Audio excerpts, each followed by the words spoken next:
नमस्ते, सत श्री अकाल दोस्तों आज की वीडियो में मैं एक्सप्लेन करने वाली हूँ नेटफ्लिक्स पर हाल में ही रिलीज हुई एक इंडोनेशियन अंडररेटेड हॉरर मूवी को, जिसका नाम है सत्येत सेगेरो पीतो, जिसका हिंदी मीनिंग है कर्स ऑफ सेवन सीज। तो ये वीडियो काफी ज्यादा इंटरेस्टिंग होने वाली है, इसलिए इसको एंड तक जरूर देखें। तो इस कहानी की शुरुआत होती है 1970 के इंडोनेशिया में, जहाँ पर हम सुचिप्तो और उसकी बीवी के भाई यानी कि उसके ब्रदर इन लॉ सारदी को देखते हैं। अब जो सारदी है वो सुचिप्तो से काफी चिढ़ता है, क्योंकि उन दोनों की ही ग्रोसरी शॉप्स हैं, लेकिन सारदी की शॉप पर कोई कस्टमर नहीं आता, जबकि सुचिप्तो की जो शॉप है वो हमेशा कस्टमर से भरी रहती है। खैर, अब सुचिप्तो जो होता है वो रात को शॉप को बंद करके वहाँ के लोकल हॉस्पिटल जाता है, जहाँ पर हम उसकी बीवी मारिनी, उसकी छोटी बेटी सीफा और बड़े बेटे आरदी को देख पाते हैं। और आरदी को हॉस्पिटल में भर्ती करवाया गया था, क्योंकि उसको किडनीज का ऑपरेशन होने वाला था। अब सुचिप्तो तो वहाँ पर ऑपरेशन के पैसे लेकर आता है, जिनको वो वहाँ पर जमा करवा देता है। अब थोड़ी देर के बाद में डॉक्टर्स आरदी का ऑपरेशन करते हैं, और फिर जब आरदी को होश आता है तो नर्स डॉक्टर को लेने जाती है। यहाँ पर आरदी को एक ओल्ड मैन का भूत दिखाई देता है। खैर, अब घर जाकर भी आरदी को उस बूढ़े व्यक्ति का घोस्ट बार बार दिखाई दे रहा था। तो मारिनी आरदी को लेकर डॉक्टर के पास वापस आती है, और अब वह डॉक्टर से वह सारी चीजें बताती है जो भी आरदी को दिख रही थी। लेकिन इस बारे में डॉक्टर ये कहता है कि उनको आरदी को किसी अच्छे आंख के डॉक्टर के पास दिखाना चाहिए। अब रात में जब सुचिप्तो शॉप के तरफ बढ़ रहा होता है तो शॉप का शटर नहीं लग रहा था, क्योंकि दरवाजे के बीच में एक टैलिस्मान यानी कि एक तावीज फंसा हुआ था। अब सुचिप्तो उस तावीज को उठाकर खोल देता है और उसका शक सारदी पर था। खैर, वो उस ताबीज को डस्टबिन में फेंक कर अपने कार में बैठ जाता है। अब जैसे ही वह कार में बैठता है तो उसकी गर्दन दर्द करने लगती है। खैर, अब घर जाकर वह पहले मारिनी को अपने दर्द के बारे में बताता है, और फिर वह आरदी के पास जाता है उसका हालचाल जानने के लिए। अब जैसे ही आरदी उठकर बैठता है तो वह सुचिप्तो की तरफ देखकर चिल्लाने लगता है। अब उसकी आवाज सुनकर वहाँ पर मारिनी भी आ जाती है। आरदी अपनी माँ को बताता है कि सुचिप्तो के कंधों पर एक क्रीपी सी लेडी बैठी हुई है, और यहाँ पर हम उस तावीज की वजह से हुए ब्लैक मैजिक का नतीजा देखते हैं। इसीलिए सुचिप्तो रुस्तम नाम के एक शेमन को बुलाता है। रुस्तम बताते हैं कि सर्जरी के बाद आरदी की थर्ड आई ओपन हो चुकी है, और वो उसको वो चीजें दिखाई दे रही हैं जो कि एक आम व्यक्ति नहीं देख सकता है। अब आगे हम देखते हैं कि जो सुचिप्तो है वो रुस्तम से इसका कोई सोल्यूशन ढूंढने के लिए कहता है, क्योंकि आरदी भी एक बच्चा है और इन सब से वह काफी ज्यादा ट्रॉमेटाइज हो जाएगा। रुस्तम कहता है कि वह थर्ड आई तो बंद नहीं कर सकता, लेकिन वह थर्ड आई को बहुत ही ज्यादा कमजोर कर सकता है। इससे होगा ये कि आरदी को सिर्फ वह भूत दिखाई देंगे जो कि खुद आरदी के सामने आना चाहते हैं। अब यहाँ रुस्तम सुचिप्तो को कहता है कि उसे आरदी को मार्केट से दूर रखना होगा, क्योंकि मार्केट एक बुरी जगह है। मार्केट के अंदर प्रॉमिस तोड़े जाते हैं, लोगों के साथ फ्रॉड किया जाता है।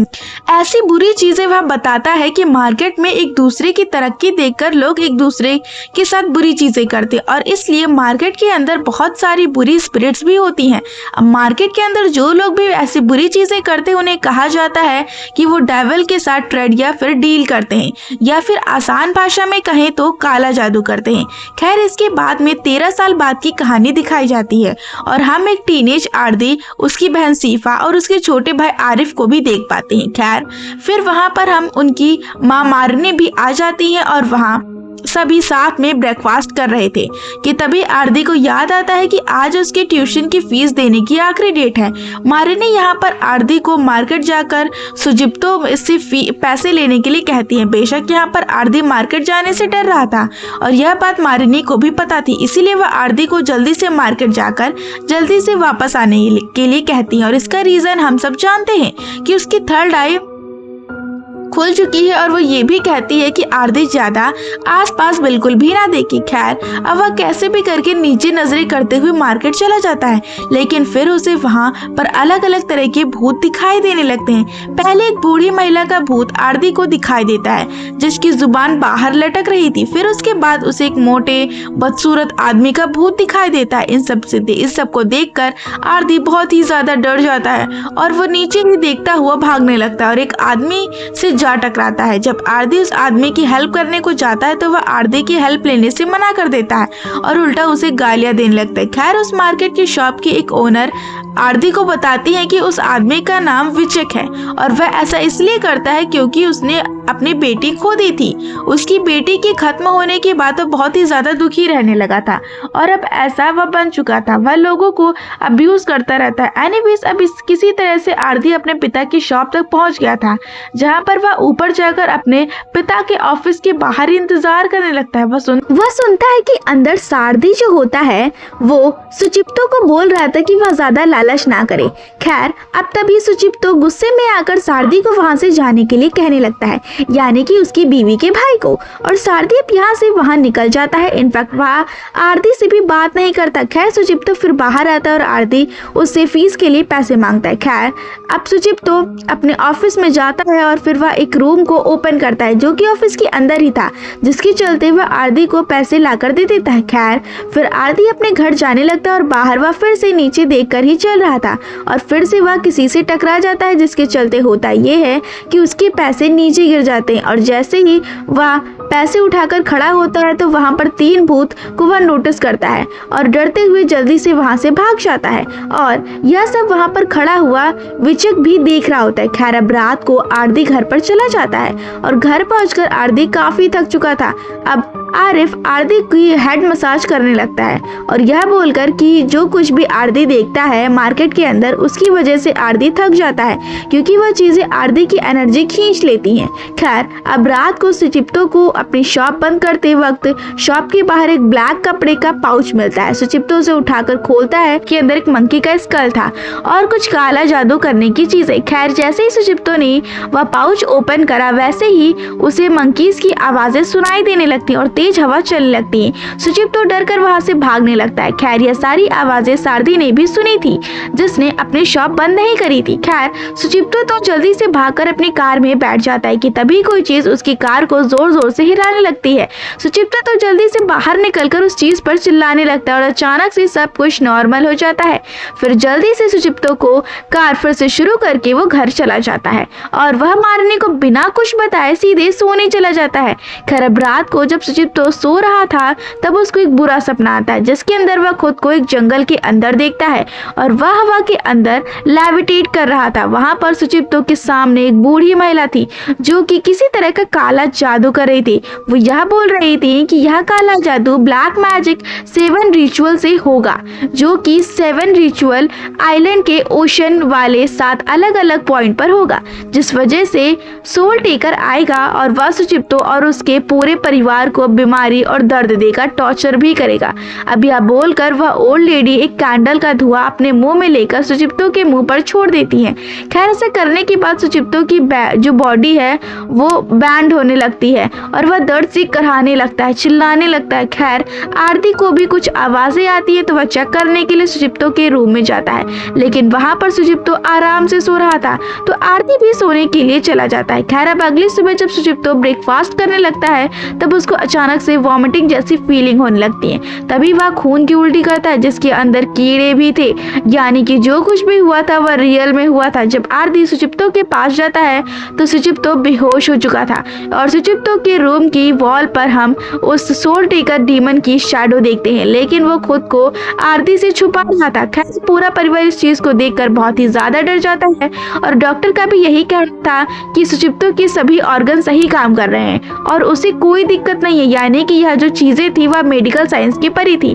खैर कुछ लोग सुचिप्तो का हाल पूछने आते हैं और उसको बताते हैं कि यह सब काले जादू का असर है। वो ये कहते हैं कि उसे काले जादू पर बिल्कुल भी यकीन नहीं है, तो मारनी सभी लोगों को वहां से भेज देती है। अब अगले दिन आरती जो होता है वो अपनी माँ को मार्केट छोड़ने जाता है, जहाँ पर मारनी को सारथी मिलता है। वो मारनी को सुचिप्तो के लिए कुछ जड़ी बूटियां देता है और मारनी वो जड़ी बूटियों को आरती को पकड़ा कर ये बोलती है कि उसे घर ले जाए। खैर अब वो उन जड़ी बूटियों को लेकर घर जाने खाने लगता है, लेकिन होता ये है कि वह रास्ते में ही उन जड़ी बूटियों को फेंक देता है, क्योंकि आरती को लग रहा था कि सारदी ने ही सुचिप्तो के ऊपर वह काला जादू करवाया था और शायद से वह फिर से वही करना चाहता है। मीनवाइल आरती का छोटा भाई आरिफ जो होता है वह घर जा रहा होता है और वह लंच खाने के लिए किचन में जाता है। खैर तभी वहाँ के दरवाजे अपने आप खुल जाते हैं। उसी दरवाजे से होते हुए आरिफ कॉरिडोर में आता है और वहाँ पर आरिफ को सेम ब्लैक पाउच मिलता है। आरिफ भी उसको ओपन कर लेता है और फिर से सेम चीज होने लगती है कि जिससे कि आरिफ बहुत ही ज्यादा डर गया था, जिसके चलते वह भागकर अंदर चला जाता है।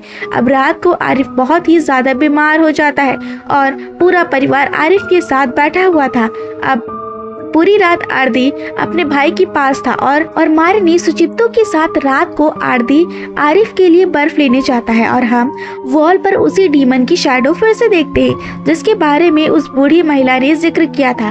खैर उस डीमन की शैडो सुचिप्तो के रूम में चली गई थी और आरती बस सुचिप्तो के रूम का दरवाजा अपने आप खुलता हुआ देखता रहता है। अब आरती अपने पिता के रूप में जाता है, लेकिन वहाँ पर सब कुछ ठीक था। लेकिन होता यह है कि अचानक से ही सुचिप्तो को सीजर्स आने लगते हैं, उसे दौरे पड़ने लगे थे। आरती जल्दी से जाकर सीफा को उठाता है और हेल्प के लिए कॉल करने जाता है। अब तभी आरती को आरिफ के चिल्लाने की आवाज आती है, क्योंकि आरिफ के कान में कुछ था।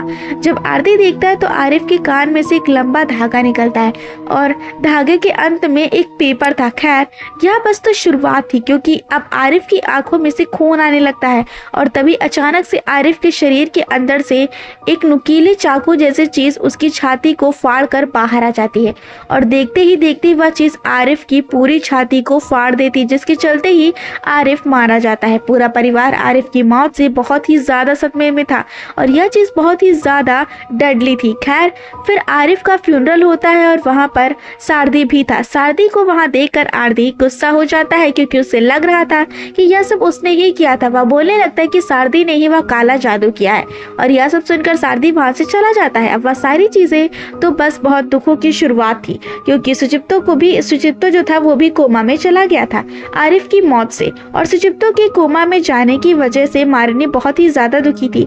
एक तरफ पति की बीमारी, दूसरी तरफ उसका बच्चा भी चल बसा था। खैर आरती को पक्का यकीन था कि यह सब काले जादू की वजह से, इसीलिए वह अब रुस्तम को बुलाता है, यानी कि उसी शामन को जो शुरुआत में आया था। अब रुस्तम आरती को बताता है कि इस घर के अंदर कोई तो बुरी शक्ति है और यह चीज वहाँ काले जादू की वजह से हुई थी। लेकिन यहाँ पर दिक्कत ये थी कि रुस्तम को पता नहीं था कि वह किस टाइप का काला जादू है, लेकिन वो इंडोनेशिया से तो बिल्कुल नहीं था, वो किसी और ही जगह से था, शायद से ईस्ट साइड में, यानी कि थाईलैंड, फिलीपींस, ताइवान या फिर वियतनाम, म्यांमार से भी हो सकता है। और यह ट्राइबल ब्लैक मैजिक है जो कि बहुत ही ज्यादा शक्तिशाली होता है, एक आम काले जादू से बहुत ही ज्यादा नेक्स्ट लेवल वाला। खैर रुस्तम उन सबको प्रोटेक्शन के लिए एक अनचैंटेड ब्रेसलेट भी देता है। खैर अब जाने से पहले रुस्तम पूरे परिवार को एक बात बताता है कि जब तक वह इस काले जादू के बारे में पूरी तरीके से पता नहीं कर लेता, तब तक उस परिवार में से किसी को किसी के ऊपर शक हो, यानी कि उनके ऊपर उसने काला जादू किया है, तो वह भूल कर भी उनको कन्फ्रंट ना करे, क्योंकि ऐसा करने से उनकी जान भी जा सकती है। ऑब्वियस सी बात है कि अगर उनको आइडिया लग जाएगा कि यह काला जादू इसने किया है तो सामने वाला व्यक्ति उनको तुरंत ही मार डालेगा। अब रात को आरती मार्केट की तरफ जाता है और वहां पर फिर उसे विचक से टकरा जाता है, जिसकी वह हेल्प करने की कोशिश करता है। और विचक वही व्यक्ति है जो कि पागलों की तरह सबको अब्यूज करता था, लेकिन फिर से विचक उसे गालियां देने लगता है। खैर अगली सुबह आरती को शॉप पर जाकर पता चलता है कि जब से सुचिप्तो बीमार है तब से शॉप पर कोई भी कस्टमर नहीं आया है। 3 एम्प्लॉय पहले से ही काम छोड़कर जा चुके थे और जो बचे हुए 2 एम्प्लॉय थे वो भी काम छोड़कर चले जाते हैं। खैर पूरा दिन बीत जाता है और वहाँ पर एक भी कस्टमर नहीं आता, जैसा कि शुरुआत में सारदी की दुकान पर हो रहा था। खैर अब रात को एक लेडी आकर शॉप पर 1 किलो चीनी मांगती है। जल्दी ही आरती को पता चल जाता है कि वह लेडी एक भूत है। अब आरती इन सबसे डर गया था और वह जल्दी से वापस देखता है तो वह उस लेडी के घोस्ट को विचक की शॉप में जाता देखता है, यानी कि विचक की भी दुकान थी। वहां पर अब आरती उस भूत का पीछा करके विचक की शॉप में जाता है। अब वहां जाकर वह नोटिस करता है कि विचक भी किसी तरह का काला जादू कर रहा था और वहां पर विचक की बेटी की पिक्चर भी रखी हुई थी। खैर तभी वहां पर विचक आ जाता है और यह बोलने लगता है कि सुचिप्तो ने उसकी बेटी को मारा है। खैर आरती को कुछ भी समझ समझ में नहीं आता और वह भागकर वहां से चला जाता है। खैर अब घर के अंदर सभी सो रहे थे कि तभी हम एक फ्लैग को उड़ते हुए आरदी के घर पर आता देखते हैं। तब मारनी और सीफा के हाथ का ब्रेसलेट अपने आप टूट गया था, जो कि रुस्तम ने उनको प्रोटेक्शन के लिए दिया था, यानी कि वह काली शक्ति बहुत ही ज्यादा ताकतवर है। अब तभी मारनी को बाहर से कुछ आवाजें सुनाई देती हैं। वह बाहर जाकर देखती है तो उसे भी वहाँ वही सेम ब्लैक पाउच पड़ा हुआ मिलता है। मारनी भी उस पाउच को खोल देती है और उसके साथ भी सेम घटनाएं होने लगती हैं।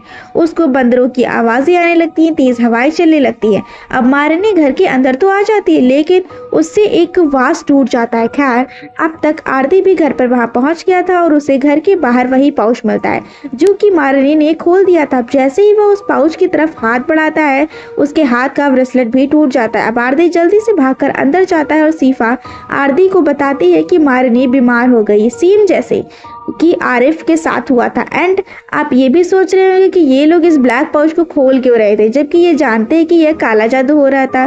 तो इस ब्लैक पाउच के अंदर एक हिप्नोटाइज जैसा, हिप्नोटिज्म जैसा कुछ था, जिसको देखते ही उनके अंदर खोलने की इच्छा हुआ करती थी। अब दूसरे रूम में जो सुचिप्तो था वो सब कुछ सुन रहा था और वह रो रहा था, यानी कि कोमा के अंदर ही शायद उसको सब कुछ पता था और वह इस सब के लिए खुद को ही जिम्मेदार मान रहा था। खैर अब आरती बिना देर के हुए रुस्तम को वहां पर बुलाता है और वह उस पाउच को देखकर सीधा बता देता है कि जो कोई भी इस पाउच को खोलेगा वह इस काले जादू का शिकार बनेगा और वह तड़प तड़प कर मारा जाएगा। वो यह बताता है कि यह बहुत ही दूर का काला जादू है, लेकिन यह पक्का ट्रिपल ब्लैक मैजिक ही है और इतना स्ट्रॉन्ग और इतना पावरफुल है कि उसी की वजह से ही तीनों के ब्रेसलेट तक भी टूट गए, जो कि उन्हें प्रोटेक्शन के लिए दिए गए थे। आरती को सबसे पहले शक सारदी के ऊपर होता है और वह सीधे सारदी के पास जाता है। वो उससे सीधा पूछने लगता है कि उन्होंने उसका मामा होकर ऐसा क्यों किया। तो यहाँ पर सारदी एक राज खोलता है कि सुचिप्तो पर कोई भी काला जादू क्यों करेगा। इस बात का पता करने के लिए आरती को यह बात पता होना जरूरी है कि सुचिप्तो तो काला जादू करता था, जिसका मतलब बिल्कुल साफ था कि सुचिप्तो जितना अच्छा दिखता था वो उतना अच्छा था नहीं। अब यहीं से सारदी 13 साल पहले की कहानी बताता है। एक दिन सुचिप्तो उसके पास आया और उसने भी एक ग्रोसरी शॉप खोलने की इच्छा जाहिर की थी, यानी कि सारदी की दुकान से पहले। जो सारदी है उसकी दुकान पहले से ही थी और सुचिप्तो की दुकान बाद में आई थी। खैर सारदी ने एक शॉप का इंतजाम किया सुचिप्तो के लिए। ऑब्वियस सी बात है कि उसकी बहन का पति है और वह सुचिप्तो की शॉप काफी अच्छी चलने लगी थी। फिर कुछ टाइम के बाद सुचिप्तो के ऊपर कोई काला जादू करने लगा और उस टाइम पर आरती को भी किडनी की प्रॉब्लम हुई थी। इसीलिए तंग होकर सुचिप्तो तो मबादी नाम की एक मिशीमन के पास गया था और उसने उससे मदद मांगी। तो यहाँ पर ये हो रहा था कि कंपटीशन के चलते लोग एक दूसरे पर ही काला जादू करवा रहे थे और जिसकी दुकान सबसे ज्यादा चलती थी उसके ऊपर ज्यादा काला जादू करवाया जाता था। अब हेल्प मांगने अगले दिन ही से ही सुचिप्तो की शॉप पहले जैसी चलने लगी थी। साथ ही साथ हुआ ये कि मबादी की हेल्प से वह सारे के सारे काले जादू को वापस भेज पाता था। अब एक दिन मारने पर किसी ने काला जादू किया और वह बहुत ही ज्यादा बुरा था। डॉक्टर्स को मारने की वूम में यानी कि कोख में कीले मिली थी। गुस्से में आकर सुचिप्तो ने शेमन से उस आदमी का नाम पूछा जिसने कि मारने के ऊपर काला जादू किया था। शेमन ने बताया कि वह आदमी जो है कि सुचिप्तो के ऊपर काला जादू कर रहा है वह असल में विचक है। उस रात गुस्से में सुचिप्तो ने उस काले जादू को बैक करने के लिए कहा था, यानी कि वापस भेजने के लिए, लेकिन गलती से वह काला जादू विचक की जगह उसकी बेटी पर हो गया और उसकी बेटी के गले में से बड़ी बड़ी कीलें निकलने लगी, जिसकी वजह से जो उसकी गर्दन थी उस पर बहुत ज्यादा घाव हो गया था, होल्स दिखने लगे थे और विचक के सामने ही उसकी बेटी की दर्दनाक मौत हो गई थी। उस दिन के बाद से शायद विचक सुचिप्तो से बदला लेने की सोच रहा था और अब वह सुचिप्तो से बदला ही ले रहा था। लेकिन ऑब्वियस सी बात है कि आरती को अभी भी इस चीज पर यकीन नहीं था, जिसके चलते सारदी उससे कहता है कि वह जाकर अपने पिता का ऑफिस चेक करे। इनफैक्ट आपको ये भी याद होगा कि यहाँ पर एक सीक्रेट रूम भी था। खैर अब आरती ऑफिस का दरवाजा तोड़कर अंदर जाता है और उसे अंदर ब्लैक कैबिनेट मिलता है जिसके अंदर काले जादू का सामान था और यह एक ब्लैक मैजिक की किताब भी थी जिसके पीछे मबादी का फोन नंबर भी था। अब आरती जल्दी से उस नंबर पर कॉल करके मबादी का एड्रेस लेता है और यहाँ पर उनसे मिलने जाता है। खैर इससे बाद मबादी का घर तो उसे मिल जाता है, लेकिन वहाँ पर उसे मबादी की बेटी मिलती है जो कि उसे बताती है कि मबादी कोमा में है। यानी कि जब से उन्होंने सुचिप्तो की हेल्प की, अब कोमा में जाने से पहले मबादी ने बताया था कि उसे ट्राइबल रिचुअल की आवाजें सुनाई देती हैं।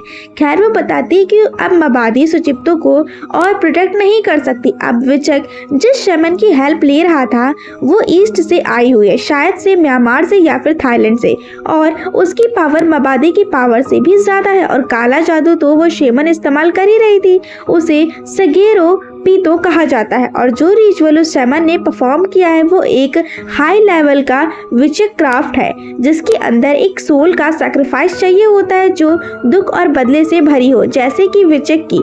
फिर वो शैमन इंडोनेशिया के आइलैंड हवा के 7 कोस्टल कॉर्नर्स पर 7 अलग रिचुअल्स करती है, और ऐसा ही अपने यहाँ पर सुचिप्तो को भी आया था, यानी कि वो सपना नहीं था बल्कि वो रियलिटी में हो रहा था। और ऐसा ये शमन 7 सीज के इवल स्पिरिट को बुलाने के लिए करती है। वो इवल स्पिरिट समुद्र पार करके आई है, जिससे पता चलता है कि वह इवल स्पिरिट कितनी पावरफुल है, और इस इवल स्पिरिट का नाम है सुंगी।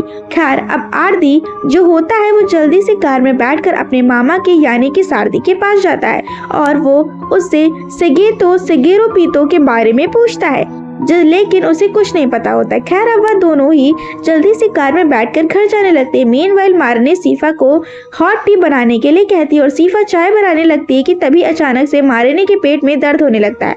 मारिने की आवाज सुनकर सीफा अंदर आती है, और मारिने का पेट अपने आप फूल गया था, और अचानक से पेट के अंदर से डीमन वाली तार बाहर आ जाती है, जिसके साथ मारिने की आते भी बाहर निकल गई थी। अब यहाँ पर सारदी और आरदी भी पहुंच गए थे, और उन सबके सामने ही मारिने अपना दम तोड़ देती है। फिर मारिने का फ्यूनरल होता है, और उधर रुस्तम उस काले जादू को तोड़ने का तरीका ढूंढ रहा था। तभी रात को रुस्तम आरदी के पास जाता है, और वो उसे बताता है कि इस काले जादू को तोड़ने के लिए आरदी को प्यूरिफिकेशन की रिचुअल करनी पड़ेगी। अब इसके अंदर आरदी को अपनी तीसरी आंख ओपन करनी होगी, क्योंकि आरदी को इस रिचुअल के लिए उन 7 कोस्टल पॉइंट्स पर जाकर इन 7 फिगर्स को ढूंढना होगा, यानी कि स्पिरिट्स को, जिन पर शेमन ने काला जादू किया है। लेकिन ऐसा तभी होगा अगर आरदी की तीसरी आंख ओपन होगी, क्योंकि उन फिगर्स को सिर्फ आरदी ही अपनी थर्ड आई से ढूंढ सकता है, कोई आम इंसान नहीं।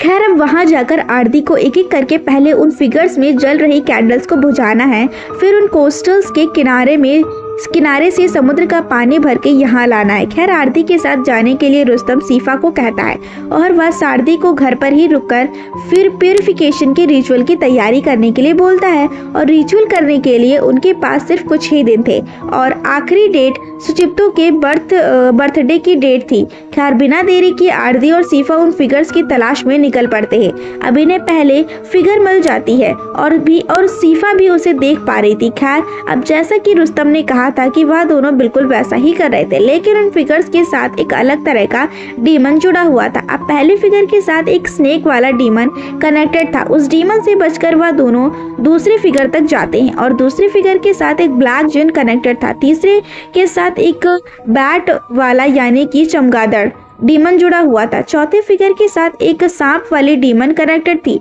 और पांचवें फिगर की बात करी जाए तो उसके साथ एक लिजर्ड वाली डीमन थी, और छठे फिगर के साथ में एक बिना सर वाला डीमन जुड़ा हुआ था। खैर आज यहाँ पर तीसरा दिन होता है और कल आखिरी दिन इस रिचुअल के लिए, जिसके चलते जल्दी से आरदी और सीफा को 7वें फिगर के पास पहुंच जाते हैं, और वहां पर सब कुछ ठीक जा रहा था। उन्होंने पानी भी भर लिया था, लेकिन तभी कोई इनविजिबल शक्ति उन दोनों का पीछा करने लगती है, और वह उन दोनों को नीचे गिरा देती है। खैर अब वहां जो पानी वाला कंटेनर था वह टूट चुका था कि तभी वहां पर एक भयानक डीमन आता है जो कि सर्दन ओशियन के प्रिंसेस न्यायरोरो केदुल की तरफ से आया था।